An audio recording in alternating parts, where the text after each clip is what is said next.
નમસ્તે વિદ્યાર્થી મિત્રો. અર્થશાસ્ત્ર ચેપ્ટર 4 બેન્કિંગ અને નાણાકીય નીતિ. હોમ લર્નિંગના 3 વિડીયો આપણે કમ્પ્લીટ કર્યા છે. લાસ્ટ વિડીયોથી આપણે બેંકના એટલે કે વેપારી બેંકના કાર્યો જોઈ રહ્યા છે. આજે વેપારી બેંકનું એક મહત્વનું કાર્ય શાક સર્જનની કામગીરી અથવા તો શાક સર્જનનું કાર્ય એ આપણે જોઈએ છે. વિદ્યાર્થી મિત્રો, શાક સર્જનની કામગીરી સમજતા પહેલા શાક એટલે શું, જેને આપણે ક્રેડિટ કહીએ છીએ, પ્રતિષ્ઠા કહીએ છીએ, તો આવી શાક સર્જનની કામગીરી બેંકો કઈ રીતે કરી શકે તમને શોર્ટ નોટ સ્વરૂપે સમજાવવું એ પહેલા આપણે સરસ મજાનું એક ઉદાહરણ જે તમારી ટેક્સ્ટબુકમાં આપેલું છે એનાથી આપણે સમજીએ છીએ અને ત્યાર પછી સૂત્રની મદદથી પણ આપણે આ કાર્ય સમજીએ છીએ. વિદ્યાર્થી મિત્રો, બેંકનું ખૂબ મહત્વનું કાર્ય અને જેના પર જ બેંકના નફાનો આધાર છે. આપણને ખબર છે બેંક ધંધાદારી એકમ છે. નફો કરવાના આશયથી એ પોતે કાર્ય કરે છે. એનું મહત્વનું કાર્ય થાપણો સ્વીકારવી અને બીજું કાર્ય આપણે જોઈએ ધિરાણ કરવું. વિદ્યાર્થી મિત્રો, શાક સર્જન ની કામગીરી આપણે પહેલા ઉદાહરણની મદદથી સમજીએ. જગ્યાના અભાવે બોર્ડમાં થોડા અક્ષર નાના છે, પણ પ્રત્યેક વાક્ય એ હું બોલીને તમને સમજાવવાનું છું. વિદ્યાર્થી મિત્રો, શાક સર્જન બેંકો દ્વારા અર્થતંત્રમાં નાણાંના પુરવઠામાં વધારો કરવો. આવો પુરવઠો કઈ રીતે ઊભો થાય એ આપણે જોઈ લઈએ. જો તમે બેંકમાં નાણાં મૂકવા જાઓ છો, તમે એ બેંકમાં નાણાં મૂકો છો, તમારું ખાતું એ બેંકમાં છે, તમે જે નાણાં મૂકો છો એ શું થશે? થાપણો તરીકે બેંકમાં જમા થશે. અહીંયા સૌથી પહેલા ઉદાહરણ તમને સમજાવું છું. શાક સર્જનની કામગીરી સમજવા માટે આપણે જે કોષ્ટક તમારી ટેક્સ્ટબુકમાં આપેલું છે એ જ કોષ્ટક લીધેલું છે. એને 4 કોલમમાં આપણે વહેંચેલું છે. પહેલું કોલમ બેંક, બીજું થાપણો જેને આપણે બચત તરીકે પણ ઓળખીએ છીએ, ત્રીજું રોકડ અનામતનો દર, 4 નવું ધિરાણ. વિદ્યાર્થી મિત્રો, અર્થતંત્રમાં પ્રજા જેટલી બચતો બેંકમાં મૂકે છે એટલી બધી જ બચતોનું ધિરાણ એ બેંક કરી શકતી નથી. બેંકોની બેંક જેને આપણે વડી બેંક કહીએ છીએ, જેને આપણે મધ્યસ્થ બેંક કહીએ છીએ, જે હવે પછી આપણે સમજવાના છીએ, એ થોડાક નિયંત્રણો એ પોતાની બેંકો પર રાખતી હોય છે. રોકડ અનામત એટલે કે જે થાપણો આવેલી છે એમાંથી કેટલાક રૂપિયા એ અનામત તરીકે રાખી મૂકવાના હોય છે. એમાંથી બેંક ધિરાણ કરી શકતી નથી. ઉદાહરણ તરીકે, તમે બેંકમાં 100 રૂપિયા મૂકવા જાઓ છો, અનામતનું પ્રમાણ મધ્યસ્થ બેંકે નક્કી કરેલું છે કે જે થાપણ આવે છે એમાંથી 20% આપણે અહીંયા 100 જ બચત લીધી છે. તમે 100 રૂપિયા બેંકમાં મૂકવા જાઓ છો તો 20 રૂપિયા રોકડ અનામત તરીકે તમારે રાખી મૂકવા પડે છે. જો સાઈડ ઉપર 20 રૂપિયા રાખી મૂકવામાં આવે તો તમે કેટલી રકમનું ધિરાણ કરી શકો છો? 80 રૂપિયા. હવે એ જ આપણે અહીંયા સમજીએ છીએ. પહેલા કોલમમાં આપણે બેંક લીધેલી છે. અહીંયા બહુ બધી બેંકો નથી લેતા, પણ આપણે સમજ પડે એટલા માટે A, B, C અને D તમારી ટેક્સ્ટબુકમાં A, B અને C આપેલું છે. એ બેંકમાં એ 1000 રૂપિયા મૂકવામાં આવે છે. હમણાં આપણે એને કશું જોતા નથી. એ બેંકમાં 1000 રૂપિયા મૂકવામાં આવે છે. RBI ના નિયમ પ્રમાણે અહીંયા એમણે કીધેલું છે કે રોકડ અનામતનું પ્રમાણ, જેને ટૂંકમાં આપણે CRR 20% છે. CRR એટલે કેશ રિઝર્વ રેશિયો. તમને એની પાછળથી એ ટૂંકા પ્રશ્નોમાં કેવી રીતે લખાણ લખવું અથવા તો CRR એનું ફૂલ ફોર્મ શું એ બધું હું તમને પાછળ લખાવી દઉં છું. રોકડ અનામતનું પ્રમાણ 20% છે. એટલે કે જો તમે 100 રૂપિયા બેંકમાં મૂકો છો તો 20 રૂપિયા તમારે રોકડ અનામત તરીકે રાખી મૂકવા પડે. બાકીના 80 રૂપિયા એનું તમે ધિરાણ કરો છો. અહીંયા એ બેંકમાં 1000 રૂપિયા મૂક્યા છે. સૌપ્રથમ ક્યાં મુકાયા છે? 1000 એ બેંકમાં. તો આ જે 1000 રૂપિયા છે એને આપણે પ્રાથમિક થાપણ પણ કહી શકીએ. શું કહેવાશે? એ બેંકમાં મૂકેલી થાપણને પ્રાથમિક થાપણ. રોકડ અનામતનું પ્રમાણ 20% છે.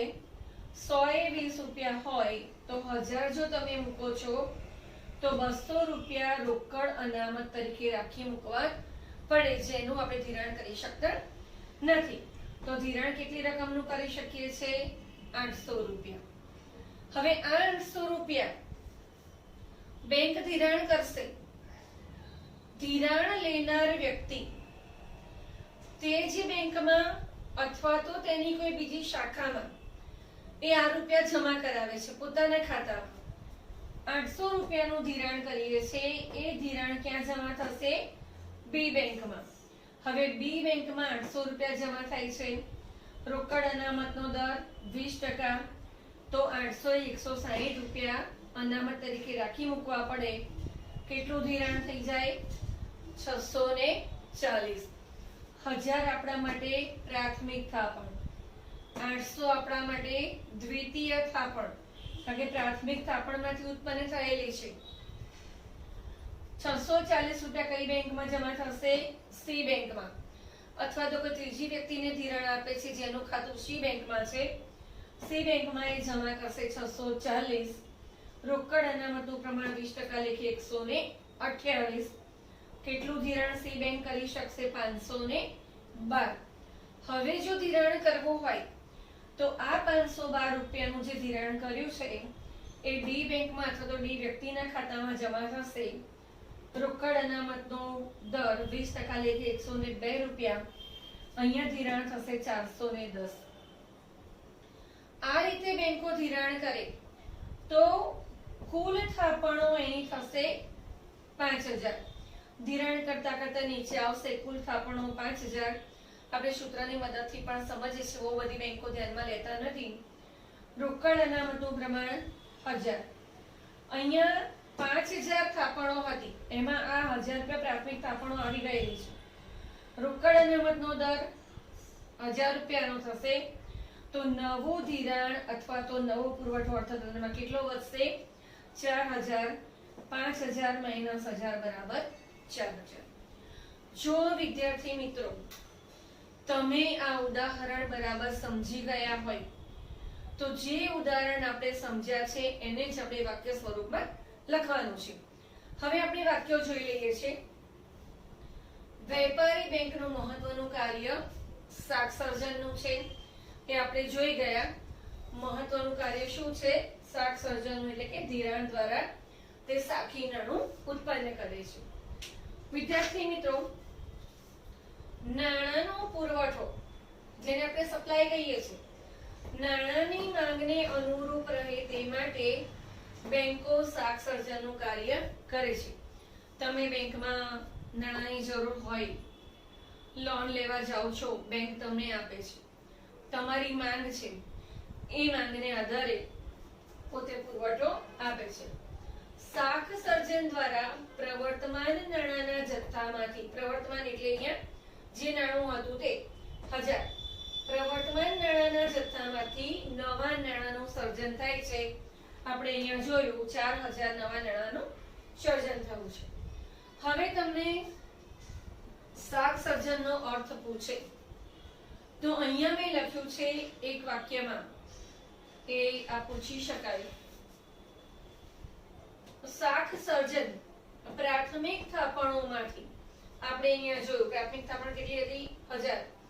પ્રાથમિક થાપણોમાંથી ધિરાણ આપીને બેન્કિંગ વ્યવસ્થામાં નવી થાપણો ઊભી કરી નાણાંનો પુરવઠો વધારવાની પ્રક્રિયા. અર્થતંત્રમાં જે પ્રાથમિક થાપણો આવેલી છે એને માંગ પ્રમાણે એ અર્થતંત્રમાં આપવી, નાણાંના પુરવઠામાં વધારો કરવો, એને આપણે શું કહીએ છીએ? શાક સર્જન. વિદ્યાર્થી મિત્રો, આટલું તમે લખો છો. પહેલા પ્રશ્ન લખો ઝડપથી. એમાં નંબર આપવાનો છે 4.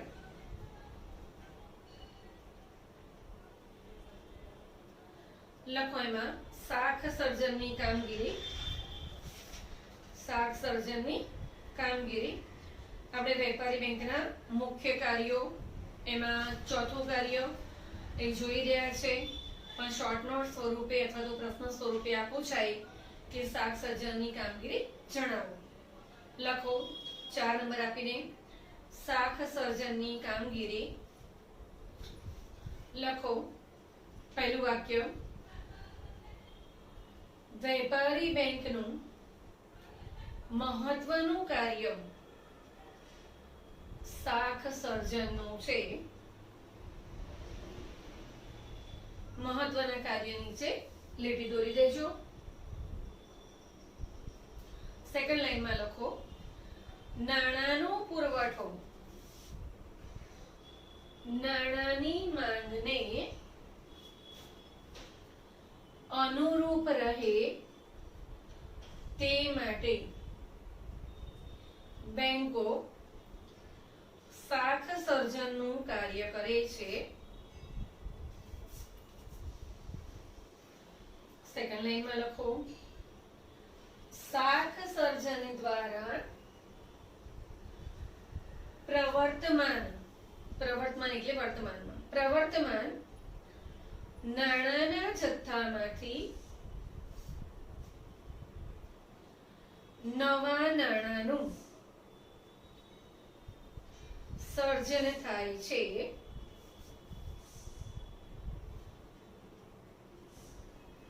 નાનકડું ટાઇટલ આપીને લખો, એની સામે એનપી કરી નાખજો. શાક સર્જન પ્રાથમિક થાપણોમાંથી ધિરાણ આપીને બેન્કિંગ વ્યવસ્થામાં નવી થાપણો ઊભી કરીને નાણાંનો પુરવઠો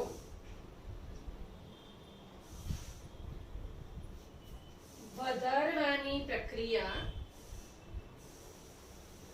એટલે શાક સર્જન. તમે આટલે સુધી બરાબર સમજી ગયા હશો. પ્રાથમિક થાપણોમાંથી આપણે નવા નાણાંનું સર્જન કરીએ છીએ, અર્થતંત્રમાં પુરવઠો વધારીએ છીએ, આપણે આને કહીએ છીએ શાક સર્જન. ચાલો હવે આ બાજુ ધ્યાન આપો. હવે આ શાક સર્જન કેવી રીતે થાય? એમ તો ઉદાહરણમાં મેં સમજાવી દીધું. જે સમજાયું તે જ આપણે અહીંયા ફરી રિપીટ કરીએ છીએ. બેંક જ્યારે પોતાની પ્રાથમિક થાપણમાંથી, પ્રાથમિક થાપણ આપણે સમજાવ્યું કેટલી હતી? 1000. ધિરાણ આપે છે ત્યારે કેટલું ધિરાણ આપે છે? 800. લેનાર વ્યક્તિનું તે બેંકમાં ખાતું ખુલે છે અને તેમાં રૂપિયા જમા થાય છે. પ્રાથમિક થાપણ 1000, ધિરાણ આપે 800. 800 ક્યાં જમા થશે? બી બેંકમાં. આ દ્વિતીય થાપણ થશે. ફરી એમાંથી કેટલા આપશે ધિરાણમાં? 640. એ ક્યાં જમા થશે? સી બેંકમાં. તો આ રૂપિયા જમા થાય છે. આ ચેક જમા થતા તેના ખાતામાંથી તેટલી રકમની દ્વિતીય થાપણ જમા થાય છે. પ્રાથમિક થાપણ 1000, દ્વિતીય થાપણ 800 જમા થાય છે. આ વ્યુત્પન્ન થાપણમાંથી, વ્યુત્પન્ન એટલે પ્રાથમિક થાપણમાંથી ઊભી થયેલી નવી થાપણો, આ થાપણમાંથી ફરીથી સી બેંકમાં આ જમા થશે. દ્વિતીય થાપણ છે 640, એનું ધિરાણ ક્યાં આવશે? સી બેંકમાં. આ વ્યુત્પન્ન થાપણમાંથી ત્રીજી વ્યક્તિને ધિરાણ આપે છે અને તેના ખાતામાં નવી રકમ નોંધાય છે. ત્રીજી બેંકમાં કેટલી રકમ નોંધાશે? 640. એ બેંકમાં કેટલા હતા? 1000. બી બેંકમાં કેટલા જમા થયા? 800. સી બેંકમાં એનાથી ઓછા 640. આમ એક થાપણમાંથી અનેક થાપણો સર્જાય છે, જેને આપણે વ્યુત્પન્ન થાપણ કહીએ છીએ. ખરેખર તો આપણી પ્રાથમિક થાપણ કેટલી હતી? માત્ર 1000. પણ એમાંથી ધિરાણ કરતા કરતા નવી થાપણો સર્જાય છે. ધિરાણ લેનાર વ્યક્તિ નાણાંનો ઉપાડ કરીને વાપરે ત્યારે અર્થતંત્રમાં નાણાંનો પુરવઠો વધે છે. તમે સી બેંકમાં ખાતું ખોલાવ્યું છે, તમને 640 રૂપિયા તમારા ખાતામાં જમા થાય છે. આ 640 જ્યારે બેંકમાંથી તમે ઉપાડો છો અને તમે એને વાપરો છો ત્યારે અર્થતંત્રમાં નાણાંનો પુરવઠો શું થાય છે? વધે છે. શાખ સર્જનનો આધાર રોકડ અનામતના પ્રમાણ પર રહેલો છે. રોકડ અનામતનું પ્રમાણ જેને આપણે ટૂંકમાં CRR કહીએ છીએ, કેશ રિઝર્વ રેશિયો. જો રોકડ અનામતનું પ્રમાણ ઓછું હોય તો ધિરાણ વધારે થાય. વિદ્યાર્થી મિત્રો અહીંયા જોઈ લઈએ કે 20% ની બદલીમાં જો 10% હોય તો શું થાય? અહીંયા 200 ની બદલીમાં કેટલા રાખવા પડે? આપણે 100 જ રાખવા પડે. તો ધિરાણ કેટલું થાય? અહીંયા 800 ની બદલીમાં કેટલું થશે? 900.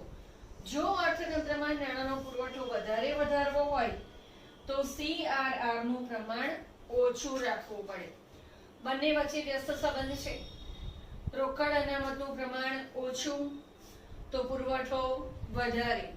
પણ અર્થતંત્રમાં પુરવઠો વધી ગયો હોય, પુરવઠાને પાછો ખેંચવો હોય તો રોકડ અનામતનું જે પ્રમાણ છે એને વધારવું પડે. અહીંયા જો 40% કરવામાં આવે તો અહીંયા 200 ની બદલીમાં કેટલા રાખવા પડે? 400. તો 800 ની બદલીમાં કેટલું ધિરાણ મળે? 600 રૂપિયા.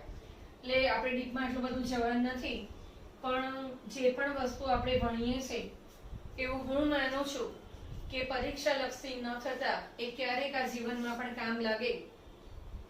અથવા તેઓ વિચાર આવે અર્થતંત્રમાં નાણાંનો પુરવઠો વધી ગયો છે તો સરકાર શું પગલાં લેશે, અને એમાંય ફુગાવાના સમય દરમિયાન જ્યારે નાણાંનો પુરવઠો ખૂબ જ વધી ગયો હોય અને એ પુરવઠાના પરિણામે માંગ વધતી હોય તો બેલેન્સ જાળવવા માટે RBI આવા CRR એટલે કે રોકડ અનામતના પ્રમાણમાં ફેરફાર કરતી હોય છે. થાપણની પૂરેપૂરી રકમ જેટલું ધિરાણ કોઈ પણ બેંક આપી શકતી નથી. 1000 રૂપિયા પ્રાથમિક થાપણ જમા થયા, 1000 બેંક આપી શકે નહીં. કેમ ન આપી શકે? તો જો વ્યક્તિ બેંકમાં ઉપાડવા જાય તો એ ક્યાંથી આપી શકે? ધિરાણ કરેલું હોય તો. અને આ ઉપાડ મોટે ભાગે આવા અનામતના પ્રમાણમાંથી જે અનામત ભેગી થઈ છે એમાંથી જ આપવામાં આવતું હોય છે. કાયદા અનુસાર થાપણના અમુક ટકા જે સરકાર નક્કી કરે છે તે અનામત રાખીને બાકીની રકમમાંથી જ ધિરાણ આપવામાં આવે છે. અહીંયા જોયું 20%, એટલે 200 રૂપિયા અનામત રાખશે અને બાકીની રકમ આપશે ધિરાણ તરીકે. અહીંયા જે એક્ઝામ્પલ મેં તમને સમજાવ્યું એ લખ્યું છે એટલે આપણે કન્ટિન્યુઅસ લખી લઈએ છીએ. લખો અહીંયાથી બાકી છે.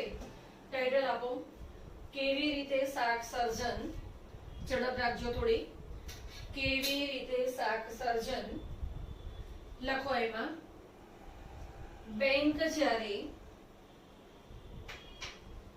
પોતાની પ્રાથમિક થાપણમાંથી ધિરાણ આપે છે ત્યારે ધિરાણ લેનાર વ્યક્તિનું તે બેંકમાં કૌંસમાં લખો કે તેની બીજી શાખામાં કૌંસ પૂરો ખાતું ખુલે છે અને તેમાં આ રકમ જમા થાય છે. સેકન્ડ લાઈનમાં લખો, આ ચેક જમા થતા તેના ખાતામાં તેટલી રકમની દ્વિતીય થાપણ જમા થાય છે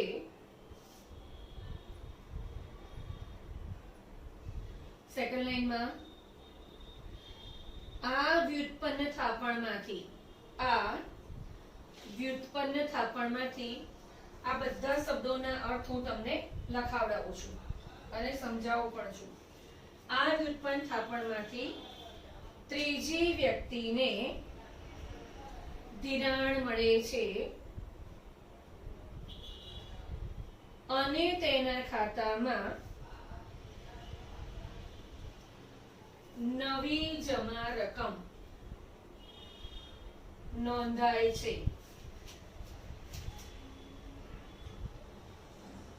આમ એક થાપણમાંથી અનેક થાપણો સર્જાય છે.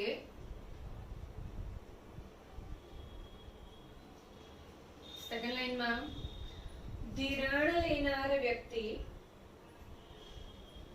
નાણાંનો ઉપાડ કરીને નાણાં વાપરે ત્યારે અર્થતંત્રમાં નાણાંનો પુરવઠો વધે છે. સેકન્ડ લાઈનમાં શાખ સર્જનનો આધાર રોકડ અનામતના પ્રમાણ પર રહેલો છે. અહીંયા તમને પ્રશ્ન પૂછાય શાખ સર્જનનો આધાર શેની પર રહેલો છે?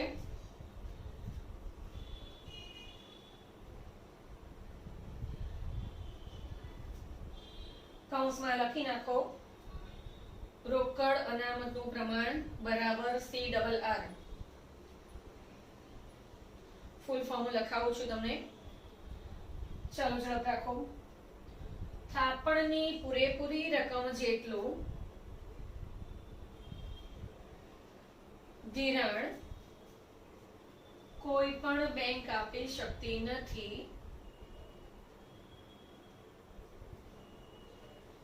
કાયદા અનુસાર સેકન્ડ લાઈનમાં થાપણના અમુક ટકા અનામત રાખીને બાકીની રકમમાંથી જ ધિરાણ આપવામાં આવે છે, જેને રોકડ અનામતનું પ્રમાણ કૌંસમાં CRR કૌંસ પૂરો કહે છે. ચાલો ઉદાહરણ લખો. ઝડપ રાખો. અર્થતંત્રમાં A, B, C અને D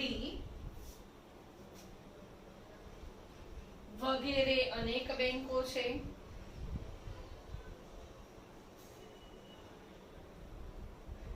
બેંકમાં અહીંયા વધારે ક્લેરિફિકેશન કરવું હોય તો એ બેંકમાં લખી નાખો. એ બેંકમાં પ્રાથમિક થાપણ 1000 રૂપિયાની છે.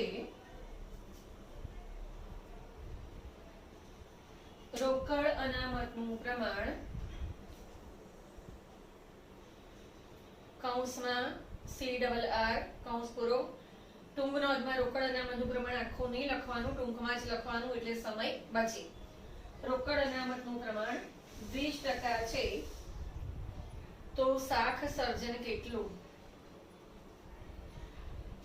ચાલો 4 કોલમ આપી દો સ્પીડમાં.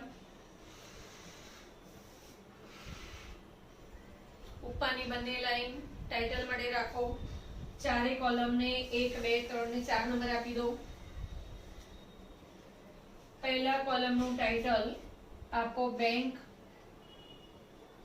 બીજા કોલમમાં થાપણો, ત્રીજા કોલમમાં રોકડ અનામતનો દર કૌંસમાં 20%, પછી રૂપિયા લખજો કારણ કે 20% કૌંસમાં લખ્યા છે. ચોથું ટાઇટલ નવું ધિરાણ રૂપિયા, નવું ધિરાણ રૂપિયા. ચાલો બેંકનો જે કોલમ છે એમાં A, B, C અને D આપણે સમજી ચૂક્યા છે, ફરી સમજતા નથી. થાપણોમાં A ની સામે 1000, B ની સામે 800, C ની સામે 640, D ની સામે 512. રોકડ અનામતમાં A ની સામે 200, B ની સામે 160, C ની સામે 128, D ની સામે 102. ચાલો, નવા ધિરાણમાં A ની સામે 800, B ની સામે 640, C ની સામે 512, D ની સામે 410. હવે અહીંયા ટપકા કરી નાખો. 3 4 નીચે કુલ શબ્દ લખો. બેંકની નીચે થાપણોમાં લખો 5000, રોકડ અનામત રૂપિયામાં લખો 1000, નવું ધિરાણ લખો 1000. વિદ્યાર્થી મિત્રો, કોષ્ટકની મદદથી આપણે શાક સર્જન જોયું, પણ પરીક્ષામાં જો શોર્ટ નોટ સ્વરૂપે પ્રશ્ન પૂછાય તો કોષ્ટકની બદલીમાં તમે સૂત્રની મદદથી પણ એ અર્થતંત્રમાં એ નવું નાણું કેટલું સર્જાશે એની ગણતરી આપણે કરી શકીએ. હવે આપણે જોઈએ છે કોષ્ટકની મદદથી એ શાક સર્જન કેટલું થશે, કેટલા નવા નાણાંનું સર્જન થશે. તો તમે લખો છો સૂત્રની રીતે શાક સર્જન. કોષ્ટક દ્વારા શાક સર્જનની કામગીરી આપણે જોઈ ગયા, પણ નાનો પ્રશ્ન પૂછાય કે અર્થતંત્રમાં એ બેંકમાં 1000 રૂપિયાનું પ્રાથમિક થાપણ હતી તો શાક સર્જન કેટલું કરશે. આ પ્રશ્નનો જવાબ શોધવા માટે વિદ્યાર્થી મિત્રો એ આપણે સૂત્રની જરૂર પડે. તમારી ટેક્સ્ટ બુકમાં એ જે સૂત્ર આપ્યું છે એના કરતા એક અલગ સૂત્ર એ મેં લીધેલું છે. કોમર્સના વિદ્યાર્થી તો બુકનું સૂત્ર સમજી શકે, પણ આર્ટ્સના વિદ્યાર્થી માટે થોડું કપરું છે. વિદ્યાર્થી મિત્રો, શાક સર્જનની કામગીરી સૂત્રની રીતે આપણે જોઈએ છે. શાક સર્જન શોધવું છે પ્રાથમિક થાપણ ગુણ્યા 100 છેદમાં રોકડ અનામતના ટકા. તમારી ટેક્સ્ટ બુકમાં પ્રાથમિક થાપણ ગુણ્યા 1 છેદમાં રોકડ અનામતનું પ્રમાણ આ રીતનું સૂત્ર આપેલું છે. પણ આ સૂત્રની રીતે જો આપણે જવાબ લેવા જઈએ તો ઘણું સરળ પડે છે. કોષ્ટકમાં આપણે બધું જ સમજી ચૂક્યા છીએ. અહીંયા જોઈ લઈએ, આપણને ખબર છે એ બેંકમાં પ્રાથમિક થાપણ જે અહીંયા સૂત્રમાં લખ્યું છે એ કેટલી હતી? 1000. 100 આપણને સૂત્રમાં આપેલા છે, એ જ લીધા છે. રોકડ અનામતના પ્રમાણના ટકા આપણને ઉદાહરણમાં આપેલા હતા કે અર્થતંત્રમાં પ્રાથમિક થાપણ 1000, રોકડ અનામતનો દર 20%. આ 20% અહીંયા લીધા છે. 1000 ને 1000 લીધા છે. કોમર્સના વિદ્યાર્થીને આ સૂત્રનો જવાબ તરત આવડી જાય, પણ આર્ટ્સના વિદ્યાર્થી માટે અહીંયા જે 100 હતા એને આપણે 20 ના ગુણાંકમાં લીધા છે. 20 ગુણ્યા 5 એટલે પણ 100 થાય. આ 20 નીકળી જશે એટલે આપણી પાસે રહેશે 1000 ગુણ્યા 5 એટલે આપણે જવાબ મળે છે 5000 રૂપિયા. વિદ્યાર્થી મિત્રો, જે સૂત્ર મૂક્યું છે સૂત્રની મદદથી એ આપણે દાખલો ગણીએ છીએ. અહીંયા 20 ગુણ્યા 5 એટલે 100 છેદમાં 20 નીકળી જાય છે. આપણી પાસે રહેશે 1000 ગુણ્યા 5. તો અહીંયા આપણને જવાબ મળે છે શાક સર્જન 5000. આપણા કોષ્ટકમાં કુલ થાપણો એ આપણે 5000 લખી છે. એટલે અર્થતંત્રમાં જે નાણું પ્રાથમિક થાપણ તરીકે આવે છે એના 5 ગણા જેટલા શાક સર્જન થઈ શકે એમ આપણે કહી શકીએ. વિદ્યાર્થી મિત્રો, બરોબર ધ્યાન આપો. અહીંયા પ્રાથમિક થાપણ એ આપણે કેટલી હતી? 1000. શાક સર્જન કેટલા રૂપિયાનું થશે? 5000 જેટલું. એટલે 1000 ના નાણાંના જથ્થામાંથી 5000 નો પુરવઠો બનશે. પ્રાથમિક થાપણોના 5 ગણા. એટલે કે 4000 રૂપિયાના નવા નાણાંનું સર્જન થાય છે. 5000 ઓછા 1000 બરાબર 4. જમા રકમ કરતા વધારે ઉપાડ કરવામાં આવે તો પણ અર્થતંત્રમાં એ શાક સર્જન થાય છે એમ આપણે કહી શકીએ. વિદ્યાર્થી મિત્રો ઝડપથી લખી લો. સૂત્રની રીતે શાક સર્જન બરાબર પ્રાથમિક થાપણો ગુણ્યા 100 છેદમાં રોકડ અનામતના ટકા. પ્રાથમિક થાપણ આપણને ખબર છે કેટલી હતી? 1000. 100 ના 100 છેદમાં 20. સેકન્ડ લાઈનમાં લખો 1000 ગુણ્યા કૌંસમાં 20 ગુણ્યા 5 કૌંસ પૂરો છેદમાં લખો 20.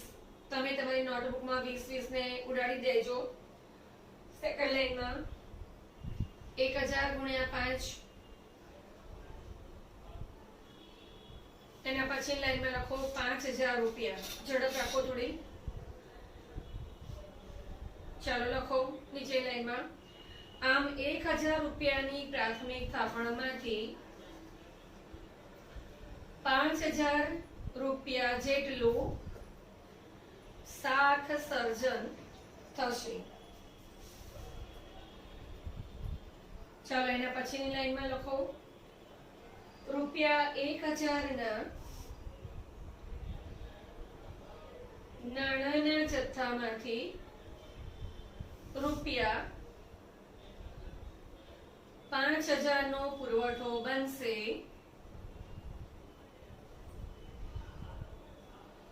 સેકન્ડ લાઈનમાં રૂપિયા 4000 જેટલા નવા નાણાંનું સર્જન થશે.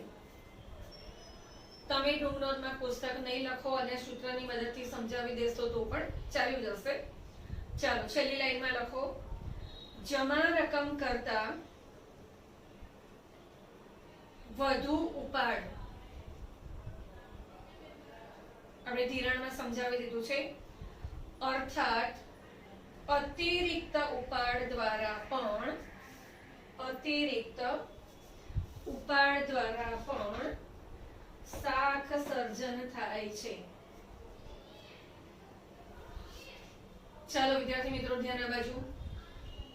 આ ટૂંક નોંધ બેંકનું આ કાર્ય સમજતા ઘણા બધા શબ્દો આપણે જોયા સમજ્યા પણ ખરા, પણ પારિભાષિક શબ્દ સ્વરૂપે પૂછાય તો લખાણ કઈ રીતે લખવું. પ્રાથમિક થાપણ છે, વ્યુત્પન્ન થાપણ છે, રોકડ અનામતનું પ્રમાણ છે, અતિરિક્ત ઉપાડ. તો અહીંયા આ બધું જ મેં લખેલું છે. લખો, ટાઇટલ આપો અથવા નીચેના પારિભાષિક શબ્દ સમજાવો એમ કરીને તમે લખી લેશો તો પણ ચાલશે. પણ આ ચોથા કાર્યમાં નથી, માત્ર તમારી સમજૂતી માટે છે. લખો પ્રાથમિક થાપણ. લખો એમાં વ્યક્તિઓ, કુટુંબો કે પેઢીઓ દ્વારા બેંકમાં થાપણ રૂપે મુકાયેલા નાણાંને પ્રાથમિક થાપણ કહે છે. બીજો પારિભાષિક શબ્દ લખો વ્યુત્પન્ન થાપણ. વ્યુત્પન્ન થાપણ એમાં લખો પ્રાથમિક થાપણોમાંથી સર્જાયેલી થાપણોને વ્યુત્પન્ન થાપણ કહે છે. ચાલો એના પછીનો ત્રીજો પારિભાષિક શબ્દ રોકડ અનામત પ્રમાણ અથવા રોકડ અનામતનું પ્રમાણ. કૌંસમાં લખો CRR કૌંસ પૂરો. અહીંયાથી તમને બે પ્રશ્નોના જવાબ મળે. CRR નું ફૂલ ફોર્મ અને રોકડ અનામતનું પ્રમાણ એટલે શું?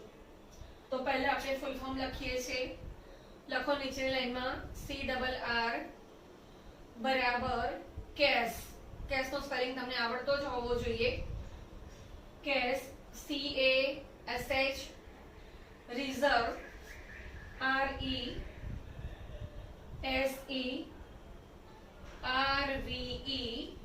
એના પછી રેશિયો નો સ્પેલિંગ RATIO. ચાલો નીચેની લાઈનમાં એનો અર્થ લખો. RBI એટલે રિઝર્વ બેંક ઓફ ઇન્ડિયા, આપણે પાછળ સમજીએ છીએ.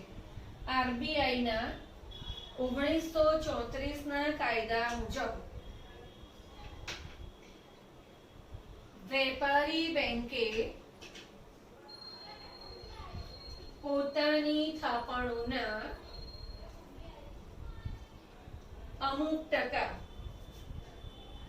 આગલા ઉદાહરણમાં જોયું તો કેટલા ટકા? 20%. થાપણોના અમુક ટકા રકમ આરબીઆઈ પાસે રાખવાની હોય છે, તે પ્રમાણને રોકડ અનામત પ્રમાણ કહે છે. હવે જો તમને 1934 ની સાલ યાદ ન રહે તો પણ ચાલશે. આરબીઆઈ ના કાયદા મુજબ એ શબ્દ તમે લખશો તો ચાલશે. ચાલો એના પછીનો ચોથો પારિભાષિક શબ્દ અતિરિક્ત ઉપાડ. અતિરિક્ત કૌંસમાં લખો ઓડી, એનો ફૂલ ફોર્મ ઓવરડ્રાફ્ટ. ઓવરડ્રાફ્ટ એમાં લખો ગ્રાહકો તેના ચાલુ ખાતામાં જમા રકમ કરતા વધુ ઉપાડ કરે તેને અતિરિક્ત ઉપાડ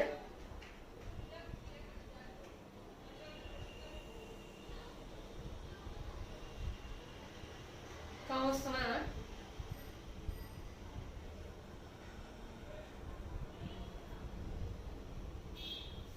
ઓવરડ્રાફ્ટ કહે છે. વિદ્યાર્થી મિત્રો, બેંકનું મુખ્ય કાર્ય એ આપણે સમજી રહ્યા છીએ. એમાં 5મા નંબરનું કાર્ય આપણે જોઈએ છે આંતર બેંકિંગ વ્યવહારો. તમને સમજાવી દઉં. જો તમારે નાણાંની જરૂર હોય, એક વેપારી તરીકે, એક વ્યક્તિ તરીકે, ખેડૂત તરીકે, ઔદ્યોગિક એકમ તરીકે, તો તમે શું કરશો? અન્ય પાસેથી એ આપણે ઓછીના લઈએ છીએ કે ભાઈ હું તમને 1 દિવસ, 2 દિવસ, 5 દિવસ, 2 મહિના પછી આપી દઈશ. એમ કેટલીક વખત બેંકોમાં એ નાણાંના પુરવઠા કરતા માંગ વધી જાય ત્યારે એક બેંક બીજી બેંક પાસેથી એ આવા નાણાં ઓછીના મેળવે છે. આ નાણાં જે ઓછીના મેળવે છે એને આંતર બેંકિંગ વ્યવહારો કહીએ છીએ. દાખલા તરીકે એ બેંક છે, એને નાણાંની જરૂર પડી તો બી બેંક પાસેથી નાણાં ઓછીના મેળવશે. આવા નાણાં ટૂંકા ગાળા માટે અથવા તો લાંબા ગાળા માટે પણ હોઈ શકે. આવા ગાળામાં જો ટૂંકા ગાળા માટે નાણાં લેવા હોય તો મધ્યસ્થ બેંક દ્વારા 1 કલાક, 2 કલાક, 3 કલાક માટે એ નાણાંની જરૂર હોય તો મધ્યસ્થ બેંક દ્વારા આવા નાણાં એ બેંક ઓછીના મેળવે છે. આને આંતર બેંકિંગ વ્યવહારો આપણે કહીએ છીએ. વિદ્યાર્થી મિત્રો, જગ્યાના અભાવે થોડુંક લખાણ એ લખવાનું રહી ગયું છે, એ હું અહીંયા થોડુંક તમને સમજાવી દઉં છું. આવા નાણાં જે લે છે બીજી બેંકો, તો આવું નાણું જે મેળવવામાં આવે છે એને એક કોલ મનીના નામથી ઓળખવામાં આવે છે. એના પછી હું લખાવી દઈશ જેને કોલ મની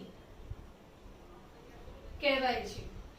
અને આવું જે નાણું લીધેલું છે એ નાણાં પર જે દરે વ્યાજ વસૂલ કરવામાં આવે છે એને કહીએ છીએ આપણે કોલ મની રેટ.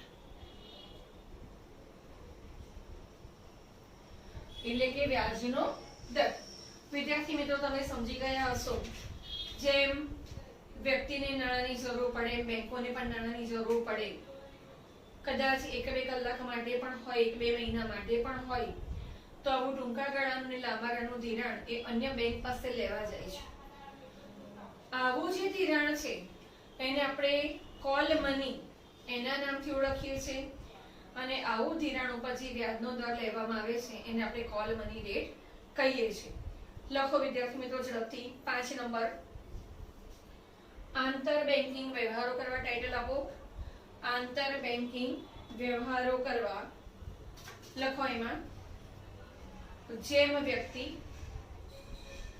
ધંધાદારી પેઢી, અલ્પવિરામ કરજો ખેડૂત, ઔદ્યોગિક એકમને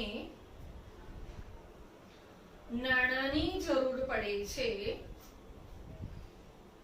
તેમ કેટલીક વખત બેંકોને પણ નાણાંની જરૂર પડે છે.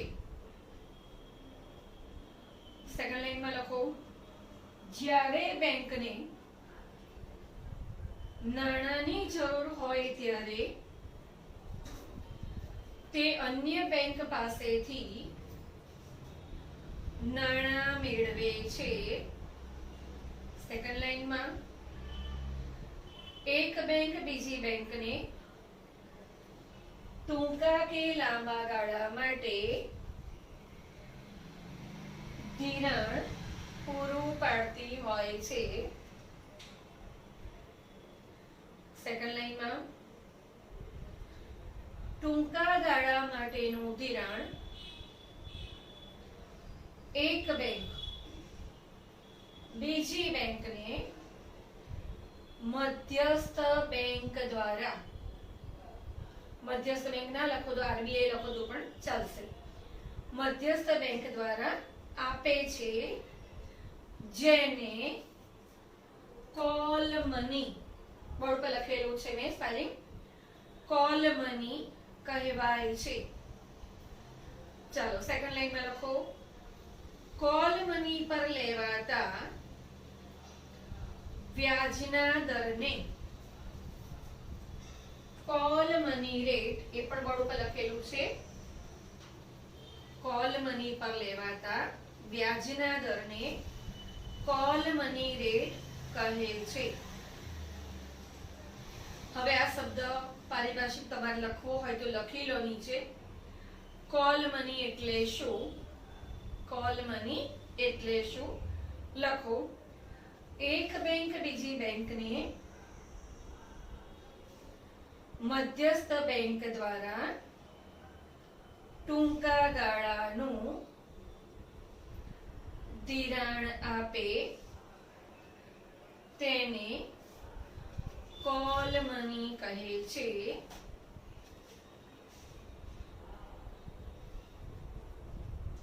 વિદ્યાર્થી મિત્રો, હોમ લર્નિંગના વિડિયો 4 માં વેપારી બેંકના કાર્યો આપણે પૂરા કરીએ છીએ. આ જે કાર્યો 5 જોયા છે મુખ્ય કાર્યો છે. હવે આપણે વેપારી બેંકના ગૌણ કાર્યો એ હોમ લર્નિંગના વિડિયો 5 માં એ જોઈએ છે. ત્યાં સુધી શક્ય હોય તો જે મુખ્ય કાર્યો છે એની તૈયારી તમારે કરી જ લેવી જોઈએ. અસ્તુ, જય હિન્દ.